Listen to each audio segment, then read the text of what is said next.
I am from the We're cult. going to get started in about a minute. So, finish up that conversation with that interesting person that you just met, and we're going to get started. Thanks very much. And you're from? Vancouver, and I live right near the cult. Are you Debbie? Yes, Debbie Pickman. Okay. My longtime friend Steve Bullitt mentioned working with you guys fairly often. Yes, yes, lots and lots. Every once in a while I'd be like, oh, I'm disappearing. I'm going on tour with the Huskies. Good. Long time no see. So Yeah, you too. I've heard lots of good things over the years. How are things? I didn't. Good. It's Well, been I've lost you there. a bit weird and busy. I'm volunteer coordinating, as you can probably tell from my name.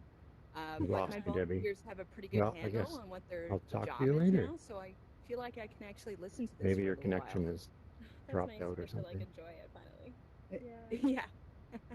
How about you? How are you? Oh, I'm good. Yeah, things are good. Things are just kind of busy at work, but it's also weird with COVID and yeah. Right. It's good too. Yeah. Yeah. It's so weird. Yeah. We're all How is YPP adjusting? In about 5 seconds, everybody. Oh, they're starting in 5 seconds. Catch up. How are you? Yeah. Good. Nice to see you. Nice to see you too. Can you see that I have a browser open? Nope.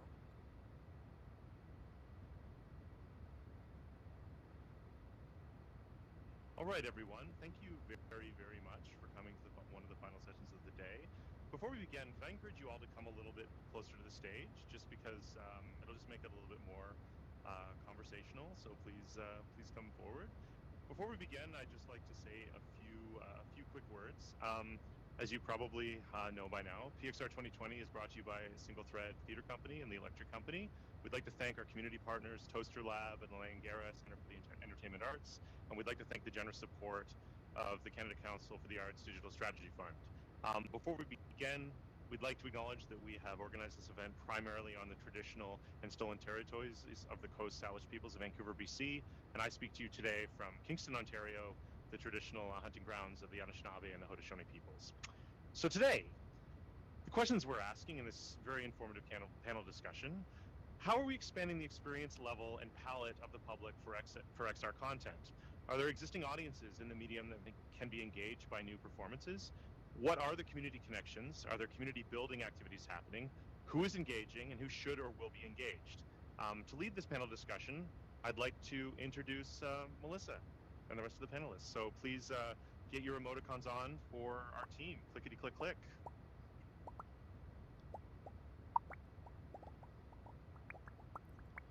I can talk again? You can talk again. Awesome. Okay, hi everyone. My name is Melissa Dex. I help lead the Vancouver VR community with my colleague Adrian. We focus primarily on getting everyone into VR, so inclusion and diversity not only amongst our members and experience, but the different kind of things you can make in VR as well. Not just games, not just cinema, like we're all about the experimental, independent things that you can create with it. So I think this conversation is just going to be pretty casual, so I guess starting with Eric, just say some words about you and the kind of work that you do.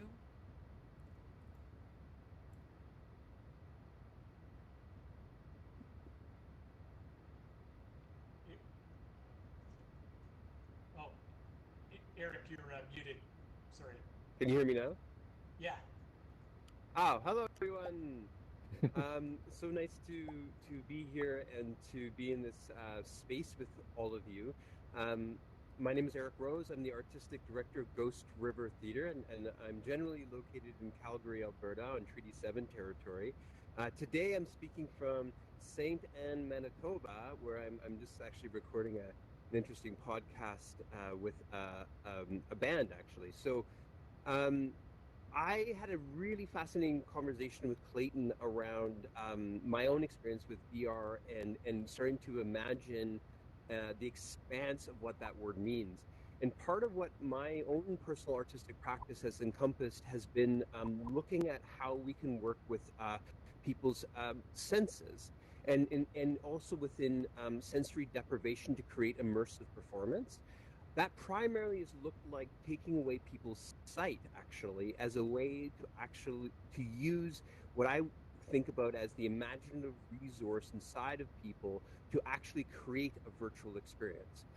And part of what I'm kind of curious about as far as audience development is how we can look at that kind of immersivity and a real desire in immersivity, both across the world, of course, in Los Angeles, all over the world right now. There are huge immersive theatrical events being built and inspired. Whole new buildings are being built around immersive theater. And I think it's so interesting to look at how that hunger to be fully engaged can be crossed over into this virtual environment, and what barriers we can take away from folk in order to have them both enjoy and create and performances in this space, but as well as to look at other ways that might be bridges towards this in, like an alt space environment. Thanks. Cool. I'm excited to learn more about how we can integrate your thoughts with the other panelists. Davis, could you say a few words about yourself and your work? Yeah, for sure. My name's Davis Haslep. I'm originally from Sempre or Yellowknife Northwest Territories, which is Chief Diabetes Territories. And right now I'm contacting you from Fort Smith, Northwest Territories, the home of the Haslep Métis. Right now, I'm with another creator, Travis, and we're going to be working on a 360 pre-language documentary. And I disseminated a project called Northern Sights, which was a 360 and VR project that highlighted different artists from the 5 regions of the Northwest Territories. And I've been kind of constantly disseminating it to all of the communities in the Northwest Territories and to other cities like Montreal and Toronto and stuff like that. So it's been an interesting kind of ride to see how people react with this with this new medium, and I'm really interested in exploring it as kind of a format of preservation, especially for different kind of learning experiences and VR talks and stuff like that. So yeah. Cool. Thank you, Davis. What I want to know is how can we kind of get everyone all around the world into one space? So I'll be asking you about that probably throughout this conversation. Andrew, could you say a few words about yourself and some of the things you've done? Sure, happy to. Can you hear me? Yep. Great. So hi, I'm Andrew Sempre. I'm here mostly as the head of engineering for Toaster Lab and my own company, the Place Lab, which focuses on locative work. I'm from the United States, but I live and work in Switzerland, so I'm coming to you from my living room in Lausanne, which is about 45 minutes outside of Geneva. In the context of the stuff today, I guess I'll tell you a little bit more about some of the stuff I've worked on and then reveal something. So I was one of the beta testers for Second Life when it launched as Linden World, and I worked for 5 years at IBM Research, where I helped with their Second Life initiative. And I spent about 2 years of my life working on avatars and virtual meetings. And then during that time, I'm also an artist, and I got them to subsidize the IBM exhibition space, where we ran a multi-year program of virtual art. And I was a part of the Not Possible in Real Life initiative and a few other things. So that's partially by explanation, or partially by introduction, but also explanation, because I'm a huge VR skeptic. And so I'll probably represent that position on this panel, but it's not for lack of trying. What I've been doing lately is really trying to push the emphasis on performance related to layering and multiple realities using traditional technologies. So I'm super interested in maximizing the potential of cell phones. I worked a lot with off-the-shelf stuff like Microsoft Kinects before Apple stole them, and I do a lot with audio and archives. And I'm really interested in things like zines and punk gigs and house concerts and lo-fi type stuff. Awesome, thank you. I missed the lo-fi scene, but with the pandemic, it kind of limits us. We're going to have to figure out how to do that in VR. It's awesome that you're a bit of a skeptic, because I think kind of being pessimistic about the technology will actually help you figure out ways on how to get people into the technology as well. Dana, could you say a few words about yourself and the things that you do? Yeah, everyone can hear me? Uh, I'm Dana. I'm a Dana Dancereau. I'm a producer for the National Film Board out of Vancouver, which is specifically Coast Salish and Musqueam territory. I've been working in VR and VR projects, XR projects. Actually, I don't like Andrew. I'm very technology agnostic. I want to find ways of telling story and the best way to tell those stories. And if they happen to be XR or VR or whatever, we make them. Recent things of note, with my colleagues at the studio, we put on Badabin First Light, which we showed in Toronto for 7 days, in public in Nathan Phillips Square, which is actually where the piece itself takes place. So it's quite a magical experience of being able to see and be in a totally revised or changed version of that square and that location in Toronto. We, in general, are kind of looking at telling stories, but in order to tell stories, we really want to, as a Canadian organization, we really want it to be for an audience. So we're intimately involved in the creation of and cultivation of audiences for our work. And so when it comes to VR or XR and all types, any media really, we always look at audience first. How do we develop that audience? Or if we can't develop it, how do we reach out and find it and bring it to that audience? Including, I'm working on a brand new piece called Awake and Still Drowning with Dustin Harvey out of Nova Scotia, a piece about climate change. And we want it to be, it is going to be a 10-person multi-user theatrical VR piece. So, yeah. Awesome. Dana, I actually kind of want to start with you, but Andrew, Davis, Eric, feel free to jump in with any of your thoughts once he kind of finishes. One thing that I wanted to learn about was, VR's kind of been around for a while now, probably about 4 years in consumer hands. I was wondering if you thought to introduce like 2D content alongside VR content, and if you think that harms the medium. Like, how do you get adoption for cinema users who are used to just seeing something on a screen? Well, I mean, we specifically have a large partnership with a bunch of media festivals, and we've been building work that sometimes goes back and forth. And actually in 2014, we built a piece called Circa 1948, which was a freestanding room scale box with 4 Kinects in it and 4 projectors, and you'd be able to walk in and be immersed in Vancouver in 1948. That same piece had a 2D screen component to it. So you were able to kind of explore the same world in a quasi-AR magic window way using an iPad or using a cell phone, or you could have this kind of premiere experience of actually going to the exhibition. The benefit of the app version was that 100,000 people could see it versus the installation version, which only, I don't know, probably about maybe about 1,000 people saw it in totality.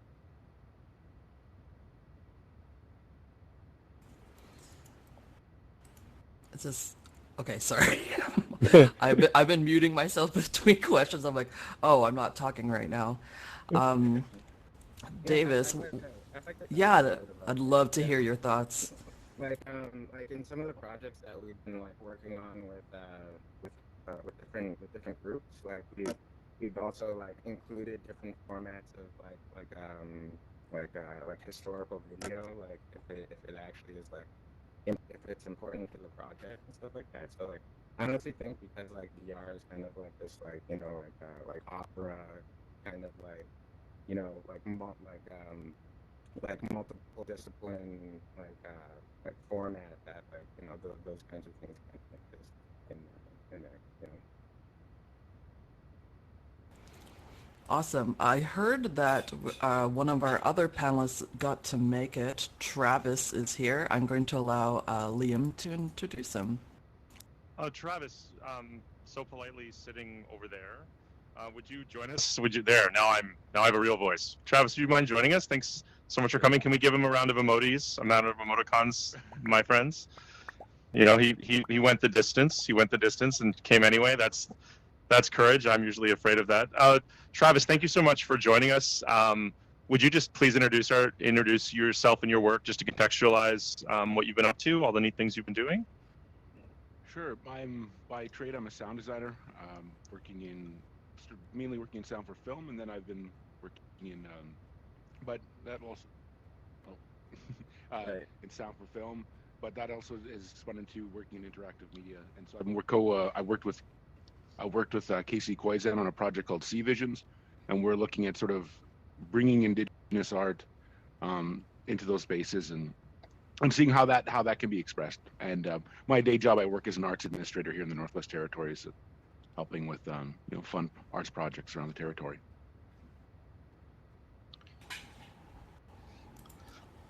That's great, Travis. Thanks for joining us today. And Melissa, your panel. Sorry to interrupt. No, don't worry at all.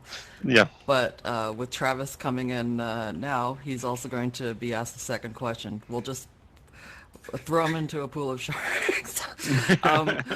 With audio design, spatial audio design is completely different. Did you have to because I found that once I went into VR, a lot of people thought I was crazy. With your colleagues, once you started experimenting with spatial audio, was this something that the audio engineers really adopted quickly, or I'd like to hear your thoughts. I think in the way it sort of gamifies some of the the medium itself, it works very differently. I think a lot of people working in audio post-production sort of made the jump because it is in some ways the disciplines are, there's a lot shared in the disciplines when it comes to sound design. I worked in a project called We Go Wars with the Amanda Strong and the Spotted Fawn Productions, and that's sort of in the works right now. But yeah, that involved it's a whole other level of complexity that's involved as opposed to linear medium when it comes to just, I think just how the volume of something or its presence in space is there's always a sense of hyper realism in audio. So you're trying to, you don't necessarily want to make things seem real per se in terms of trying to tell a narrative or tell a story with it or have a response, but you do have to kind of balance. So a lot of that is just I think there's a lot of testing in that territory, because of the spatialization. It's different than how it would behave on screen-based media, and how sound fades is a big one, and how big the sound is and how small it is. All those are fairly subjective, even though the medium itself kind of sort of leans to reality. It is still quite subjective as an experience. I think sound is kind of I think it's the backbone of VR and in the experience. Because even with Altspace, I kind of love being near these avatars, and it sounds like, you're right in front of me when, someone's in Switzerland. I actually wanted to bring it back to Andrew because he is a self-admitted skeptic of VR. So I was wondering, what were the things in mind that you had to overcome to, allow the audience to adopt the work? You mean so? All right. Actually, I'm gonna answer that in a maybe you can tell me if I'm answering this correctly. I think the question is, how do you actually get an audience into VR as an audience? Which for me is a really important question, because most of the participants, at least, especially when I was doing this work early on, and now still, are not necessarily here as an audience per se. They're here as participants, and that question is really kind of complicated. So you end up, actually for me, because I teach in theater schools, I end up asking a lot of the same questions that you ask for immersive theater. And what sort of types of agency do you give your audience, and how do you set up scenarios in which the audience is actually a meaningful participant in the scenography, which is a different kind of set of questions than you might ask, because at the moment there's just too much that you have to do to become an audience member. There's too much kind of crud in the way. You have to strap a thing to your face. It's a really significant investment. So you're already restricting the environment down to folks who really want to be there for some reason or another. So they want to be there because they want to participate. And I think that's a different type of qualified audience than you might get for a theater experience where the bar is a little bit lower for attending. Do you know if I speak on that? Yeah, go ahead, jump in. Yeah, I think that's very interesting because in disseminating my project, we would come across like people who had a lot of difficulty interacting or like being able to watch our VR content because they were like either they had like physical disability or like had a stroke or something like that, but like had to find like ways around it in order to have them engage in it. And the response from it was overwhelming, but it's kind of obvious that they're kind of like missing out on those audiences because of like complicated user interfaces and stuff like that. So like I think in a way sometimes it's kind of like shooting in the foot by kind of just expecting people to, you know, be able to interact with it like automatically if they're using it for the first time, stuff like that. So yeah, it's very something I found really interesting. I'm just wondering, I think part of the question has to be about how we're defining what we think of as like a virtual reality. I think that part of the barrier is that people consider virtual reality to be a technological idea. And so I wonder if we need to expand or change the way that audiences or the public think about what virtual reality is. Does it have to be a technical interface in order to qualify to be VR? When we think about what something is virtually, is that it doesn't necessarily, quote unquote, exist in reality, but at the same time, if it exists in our imagination, if it exists in other haptic experiences, is that a different kind of virtual space that we're offering? And I guess so in some ways, I think that the barriers that we're talking about, not only say physical or potentially technological, but it's also the very idea of it, the philosophical kind of underpinnings of what like a virtual reality experience is. And I think that's just like an interesting way of opening up the question so it doesn't end up being something that's simply defined by an Oculus Rift or a piece of technology, but rather what is the core of the experience? What is it asking of our participants? How do people create meaning from it? And how does it actually transport you somewhere else?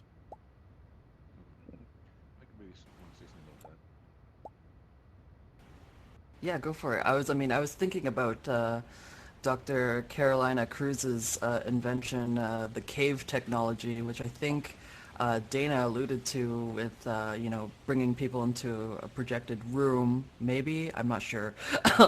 But, yeah. Travis, I'd love to hear your thoughts. I think for me and Davis, kind of our perspective is maybe a little bit different, as we're coming from a very remote place, a remote region.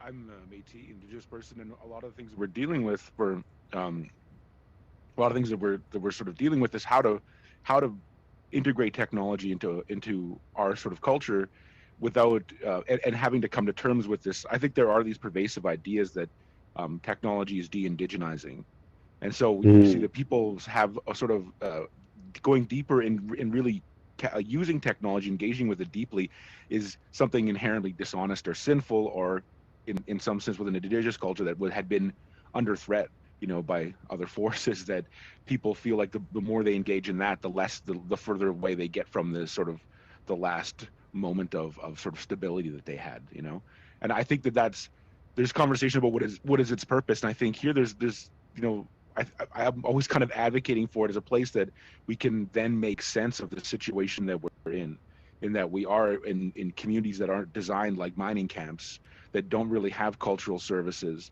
People yearn to get the hell out of there. We have a constant brain drain issue. Everyone that lives up north goes through the years of going in and out of the region to have to do the thing, live like to engage in the world that you're importing through different mediums. And so for us up here, I'm always kind of arguing the way to like to have a neighborhood, to have a city that we can go to, and say for indigenous people to be able to inhabit a place that sort of has these relationships and friendships that you can nurture your creativity, which I think is, to me, that's like as much as there's all this very impressive interactivity and stuff, it can go beyond that and create community in ways that then people can express themselves verbally, and hand gestures, innuendo. Now that stuff is interactive. Now just being how your presence is not mediated through buttons, and a mouse, a single click. And I think that's something that when we show, like when Davis was telling me stories about showing elders and stuff, that they could go and do things that they remember doing when they were younger. Like they would go in the tundra, and there was a sculptor sculpting a polar bear, like this guy up there, out on the ice, and a woman was crying, an elder was crying because she never really was able to leave her house.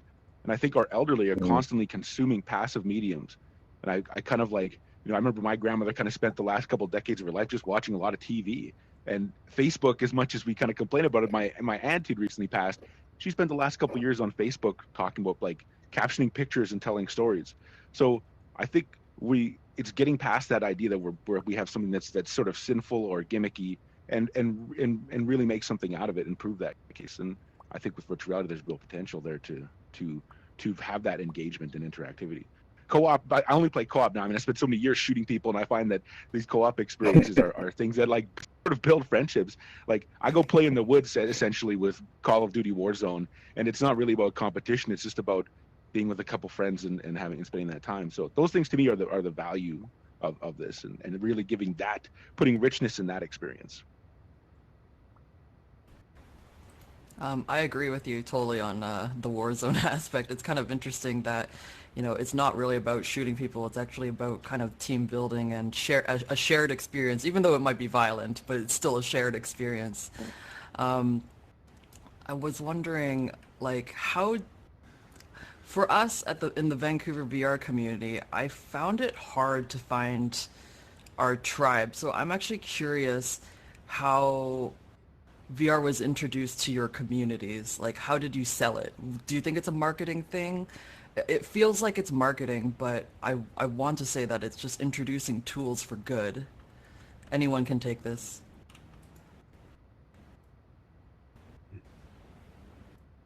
Can I take it? Yeah, take it. Yeah, like it was interesting in disseminating this project, because like everybody who saw that I had an Oculus Go thought I was doing something that had jump scares and like zombies and roller coasters and stuff. and I honestly think that marketing is a really disservice to like the people who could access and benefit from this technology and this kind of way of experiencing things. And like it would typically be like an older couple would walk by and be like, I don't know about that, and then like somebody would come over and then like check it out and be like, are you selling these? Like this is amazing. Like being like, it was a lot of work kind of like breaking past that kind of first initial barrier of being like, oh, am I gonna be in like a gotcha video? Like I feel so vulnerable, like I can't like, I'm like basically like closing, my world and like allowing somebody else the access to kind of take me through this experience. And I think in some ways like that's kind of like intimidating, So yeah, it's been interesting to see how people kind of like their first initial like expectations, like the predetermined expectations of what this is, and to also kind of like see those change. So yeah. Did anyone else have anything to add to that? I think that here it's definitely a younger generation. I remember there's this joke that someone posted. Someone posted like a death metal music video by Cannabis Corpse on Facebook, and he does a lot of activist work in different communities. And one of his buddies posts, he's like, man, but how do we explain this to our elders? And he's like, we just don't. They don't even start trying to explain this kind of, and I think there's that sort of that, like, even with something like VR, it's like you just pulled something just alien out. Like, some people's minds are pretty old. Like they're still in the 1970s and 80s, for the elderly, like, and especially a place that doesn't have access to technology, doesn't even really see it change. Like, you know, I mean, pulling out a MacBook Pro, I mean, at one point in time I was just like, whoa, like, you know, like this impressive device, right? And I'm like, oh yeah, I guess so, right? A lot of people around don't have access to these kinds of things. So I think it's definitely that comfort is coming from younger generations, and I think indigenous people are still in that process of trying to figure out if technology is for them, you know, and that's, you know, you got to keep it secret. Like like I mean, the looks that I get, right, when I said I wanted to go into sound design, it was just like vacant, like what, you know, like don't even know what that means. what exactly you're going to do. So I think that thing is sort of, it comes from a younger generation. But the interesting thing I think in the north is a big pivot point is that cell phones were like this thing that we really wanted to push for digital literacy and people to have access to technology, and then overnight, if everyone had a phone, and it's universal in small communities. You wouldn't think, why do you need a cell phone in a town of like 300 people? But everyone's got a cell phone, and because we have these inherent sinful biases about it, we don't necessarily take advantage of it. So when we talk about, say, in when I work in arts and culture, we talk about leveraging like technology as always like, but they don't have access and they don't have computers. It's like, but every single one of them, almost every single one of them has cell phones. You know, my elderly, you know, uncle who's like in his 70s, he grew up in a trap line raising sled dogs. He's got a cell phone and he uses it often, you know, gossip, and he has a cab company, you know, but like there's these ways in which we can use them to make them to make sense of it, I think, and fit it into our world. And there's that conflict, I guess. So I mean, I guess it's like seeing things, not seeing just the simple side and trying to work with that, but seeing how is technology already being used in these like almost like totally natural ways. Like it just naturally fell into place. And I think with VR, I think for me it's going to be education. I hope that's kind of where we can get kids to like interact with others, you know, in our region. Like that would be the ideal, like Minecraft education, for example, you know, like guided play, you know, where we can build etiquette around technology. And it's on this thing that we just ignore and just let all the bad shit exist in, you know. Sorry. But that's Yeah, I mean, it's interesting because I think cell phones are so integrated in society and like our day-to-day lives that because we can't bring our cell phones into VR, I feel like people miss that, and it might be one reason why VR hasn't taken off on mass adoption. We are 8 minutes away from curfew cutoff, I guess. So I wanted to put it to the audience to see if anyone had any questions for our panelists.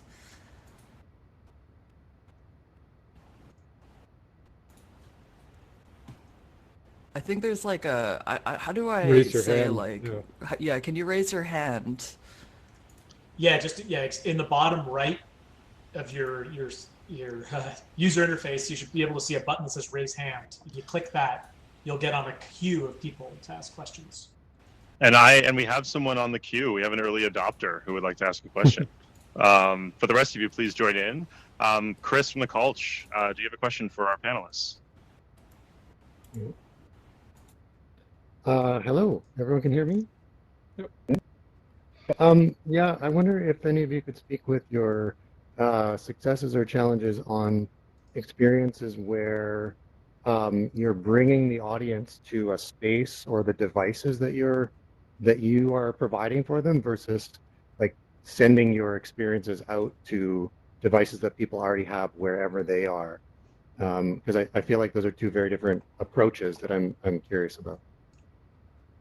Oh yeah, I can speak to that. We all can. Nope, go ahead. Who's Okay, I'll go. So it's been like going to different festivals and being in these kind of like VR salons and like seeing other people's projects like and technical issues and stuff like that. Like I just find like for us, we basically would set people up with preloaded headsets and stuff like that to make things less cumbersome and stuff like that. Because like there was like so many times that like, you know, like people just kind of like expected people to like learn these headsets like on the spot, or like didn't have a lot of experience in like how to interact with these headsets and stuff like that. So like, you know, like I've in disseminating this thing, like had to help out other people like get their things working on the headsets on the day, and it's like, if you guys win an award, I want to thank you. Basically, so like having somebody there who's like tech savvy and who actually like knows what the knows how to use the headsets through and through, and how to deal with creative problem solving and finding out how to make things work. You know what I mean? Like for example, putting somebody into like a virtual experience who's like say like has a mental illness or a disability or something like that, like having to put your thumb over the sensor and put it on their face instead of having them do a ton of different steps in order to like access the content. So but like having somebody there is nice, like that actually knows complete ins and outs of this. So yeah. Dana, did you have something to add to the question? Yeah, I was just gonna add that as part of the build process of your project is definitely keep in mind that delivery method and who could possibly docent or who could volunteer or how simple you can make it for them. There's a bunch of usability solutions that are out there, and you just have to think that process out and make sure it's really well considered, that it automatically resets if someone takes it off their head, and a bunch of other silly little details that could drive your volunteers crazy if you don't keep them in mind, where they could be very simple technical solutions for kind of setting up and making it relatively easy. And if there's another side to that question is, I think that sort of work is invaluable. I think bringing something that is usable to a community and sending like 10 headsets into a rural community or doing whatever you can to kind of get it out there so the youth of that community, the adults of that community, the seniors of that community can experience it is vitally, vitally important. So there's kind of two sides to that. One, make it easy. Two, figure out how to get money to put it in headsets and bring it to people where they are. Or not necessarily headsets, as we talked about. So whatever technology. I think part of it seems to be also, in many ways, how do you integrate the meaning of what it is to actually put a headset on or to use a piece of technology? If it's divorced from the actual experience itself and it feels like a lot of trouble to either bring somewhere or bring people to it, there's always going to be a lot of systematic barriers. I think that the idea of that full integration, and really trying to understand how whatever your outcome that you want, it is directly linked to the physical reality of whatever the device is, what its intention is, and what its potential is. And I think that sometimes we think that all we need is a headset for something to happen. But the headset is just a tool towards either gathering community or is it about a creative space that you're trying to have people interact with? But it has to be essential. It has to be something that isn't currently present within a community to make it vital to their experience of the world, how they're making meaning, how they think about themselves. That's what we do as artists. That's the bottom line. The tools that we use need to be available and need to be accessible in a way that doesn't also make it, to be honest, a somewhat elitist practice. And so how do you make these things available not only in a novel way, but also available in a way that people can see real impact and benefit from, not just from a single artistic experience, but also from a way of thinking about themselves in the world and how they might reach out. I mean, it's one of the things I think is just absolutely amazing about VR is the potential to meet people in a way that has quite a lot of meaning, has gestures, has a sense of presence. Because I think that's, if I was to say, one of the single most largest barriers in VR is this idea that you're not really present. How do we get people to think about a new way of experiencing that presence. And one of the things that I've certainly felt is just like you were saying, Dana, in many ways, that there's something really interesting about modulation of voice, about people looking at each other. There's a sense of presence here, and it's how do we get people to in many ways just experience what's here. The only other thing I want to say is that I just did a show that I sent out these boxes. There were a box full of sensory objects, and we sent them all over the world. New Zealand, Russia, Serbia, all over the place. And one of the major reasons why I wanted to do that was to actually bridge what felt like a 2D interaction online with the streaming process with something tangible, that every single audience member had the same thing, that they were experiencing something that was the same at the simultaneously from anywhere in the world.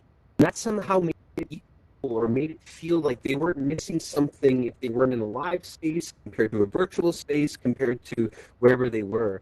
And I think that's there's some really interesting I think ways for us to start to consider how to make it really really accessible and meaningful.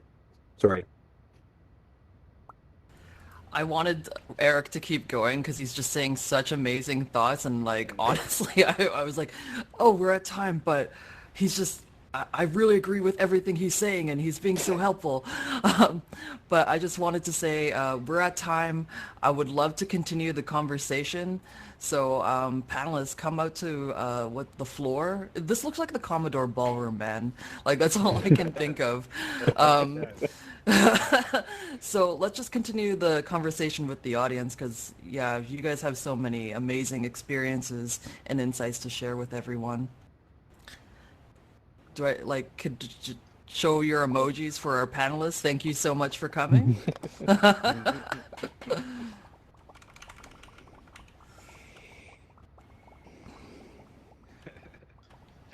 And that concludes the day, everyone. Thank you so much to everyone. We'll see you tomorrow, but please stick around, talk to this amazing collection of individuals of which you are a part of, and hang out in the worlds. That's a wrap for day 3, PXR 2020. Have a good one. Thank you.